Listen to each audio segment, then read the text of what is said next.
Hi students, welcome to SR academy. பல்வேறு மாவட்டங்களில் ஏற்கனவே first midterm time table announce பண்ணிட்டாங்க. அதனால நீங்க எல்லாரும் ஃபர்ஸ்ட் மிட்டம் டெஸ்ட்டுக்கு படிச்சுட்டு இருப்பீங்க அப்படின்னு நம்புறேன். உங்களுக்கு ரொம்பவே யூஸ்ஃபுல்லா இருக்கிற இந்த கொஸ்டின் பேப்பரை உங்களுக்கு கொண்டு வந்திருக்கேன். இந்த கொஸ்டின் பேப்பர் ஏற்கனவே ஒரு மாவட்டத்தில் நடைபெற்ற ஒரிஜினல் கொஸ்டின் பேப்பர்.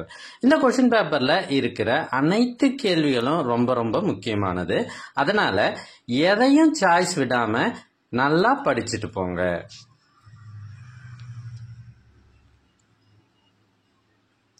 எங்ககிட்ட இதுக்கு முன்னாடி பல்வேறு மாவட்டங்கள்ல நடைபெற்ற ஒரிஜினல் கொஸ்டின் பேப்பர் நிறையவே இருக்கு. இதெல்லாம் உங்களுக்கு வேண்டுமா? அதுக்கு நீங்க செய்ய வேண்டியது, முதல்ல நம்ம சேனலை சப்ஸ்கிரைப் பண்ணுங்க. அதுக்கப்புறம் கமெண்ட் ஓபன் பண்ணுங்க. ஃபர்ஸ்ட் கமெண்ட்ல உங்களுக்கான லிங்க் இருக்கு. இதுல பல்வேறு மாவட்டத்துல கேட்கப்பட்ட கேள்வித்தாள்கள் கொஸ்டின் பேப்பர்ஸ் 50க்கும் மேல இருக்கு. தேர்வுகளில் அதிக மதிப்பெண் பெற்று வெற்றி பெற வாழ்த்துக்கள்.